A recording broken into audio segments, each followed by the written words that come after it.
Children, my name is Kanak Rupani. I am going to teach you lesson 4, the use of force, page number 32. Look here, I said to the child, we are going to look at your throat. You are old enough to understand what I am saying. Will you open it now by yourself, or shall we have to open it for you? Not a move, even her expression hadn't changed. Her breaths, however, were coming faster and faster. Then the battle began. I had to do it. I had to have a throat culture for her own protection. But first I told the parents that it was entirely up to them. I explained the danger but said that I would not insist on a throat examination so long as they would take the responsibility. If you don't do what the doctor says, you'll have to go to the hospital, the mother admonished her severely. Matilda is old enough to understand what the doctor says. So the doctor wants that if she does not open by herself, he will have to open it forcefully. Ooh, I had to smile to myself. After all, I had already fallen in love with the savage brat. The parents were contemptible to me. In the ensuing struggle, they grew more and more abject, crushed, exhausted, while she surely rose to magnificent heights of insane fury, of effort bred of her terror of me. The father tried his best, and he was a big man, but the fact that she was his daughter, his shame at her behavior, and his dread of hurting her made him release her just at the critical times when I had almost achieved success, till I wanted to kill him. But his dread also that she might have diphtheria made him tell me to go on, though he himself was almost fainting while the mother moved back and forth behind us, raising and lowering her hands in an agony of apprehension. The parents are more hopeless, defeated, weak, but she rises to greater heights of anger. The father can't hold her. He releases her when the doctor is about to look into the throat because he thinks that the doctor may hurt his daughter. But he asks the doctor to examine the throat, fearing that she might die of diphtheria. The mother also is restless, thinking that her daughter might not stand the force. Put her in front of you on your lap, I ordered, and hold both her wrists.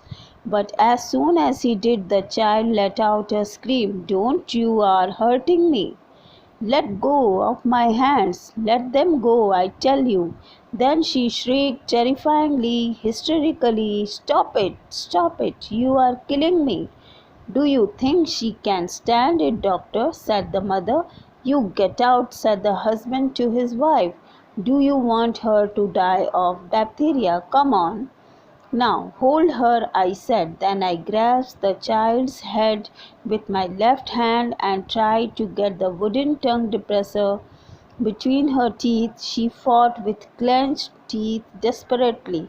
But now I also had grown furious at a child. I tried to hold myself down, but I couldn't. I know how to expose a throat for inspection, and I did my best. When finally I got the wooden spatula behind the last teeth and just the point of it into the mouth cavity, she opened up for an instant, but before I could see anything, she came down again, and gripping the wooden blade between her molars, she reduced it to splinters before I could get it out again.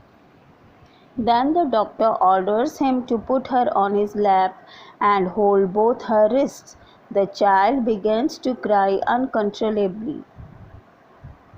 She says that they are killing her. The mother does not like the use of force. The doctor then grabs the child's head and tries to get the wooden tongue depressor into her mouth. She closes her teeth tightly. The doctor becomes angry.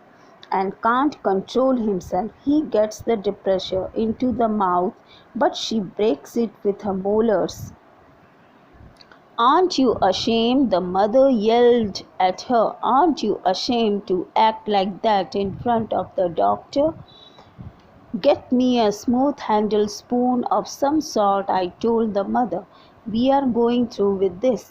The child's mouth was already bleeding, her tongue was cut, and she was screaming in wild, hysterical shrieks.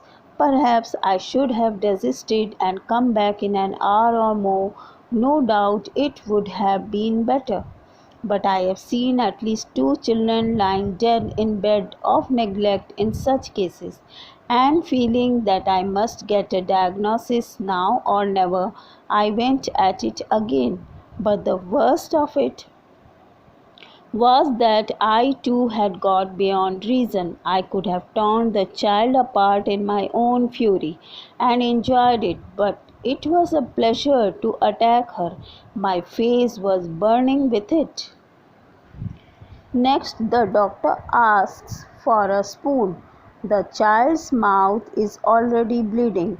If he stopped now and came back in an hour or more, it would be better, but such a neglect might cause her death. Also, he himself is more uncontrollable. He wants to tear the child and enjoy. He enjoys attacking her. His face looks happy. The damned little brat must be protected against her own idiocy, one says to oneself at such times. Others must be protected against her. It is a social necessity, and all these things are true. But a blind fury, a feeling of adult shame, bred of a longing for muscular release are the operatives. One goes on to the end. Moreover, the child must be protected although she is stupid. It is his social responsibility to protect her. Therefore, his anger, his shame, and his desire to use force inspire him to attack her unreasonably. In a final unreasoning assault, I overpowered the child's neck and jaws. I forced the heavy silver spoon back of her teeth and down her throat till she gagged, and there it was, both tonsils covered with membrane. She had fought valiantly to keep me from knowing her secret. She had been hiding that sore throat for 3 days at least, and lying to her parents in order to escape just such an outcome as this. He forces the spoon back of her teeth and throat.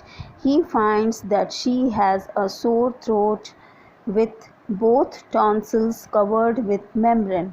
She has fought bravely to keep it secret, and she has been lying to her parents for 3 days because she does not like to be examined by a doctor. Now she feels that she is defeated and is more furious. Now truly she was furious. She had been on the defensive before, but now she attacked, tried to get off her father's lap and fly at me, while tears of defeat blinded her eyes. Now she feels that she is defeated and is more furious. Instead of defending herself, now she is willing to attack, but she can't see clearly because of tears in her eyes. The story tells us that the use of force for benevolent purposes is justifiable. Matilda has had a fever for 3 days. The doctor has examined a number of cases of diphtheria in the school to which the child goes, and she may die of it. The doctor has examined a number of cases of diphtheria in the school to which the child goes, and she may die of it. The doctor has to have a throat culture for her own protection, but the child does not allow him to look at her throat. In such a condition, he has no choice. He must examine the child immediately. She can't be persuaded, so the use of force is the only way to look at her throat. The child must be protected against her own stupidity. If the child dies of diphtheria, people will not say anything against the dead person, they will blame the doctor. In such a condition, the use of force is right. Therefore, children, it is justifiable to use force for a right cause. Using force to upset or hurt someone is really bad. But if the same force is used for a right purpose, it can be justified. Finally, in this story, the doctor's behavior upsets the child for a short time, but its long-term effect is good.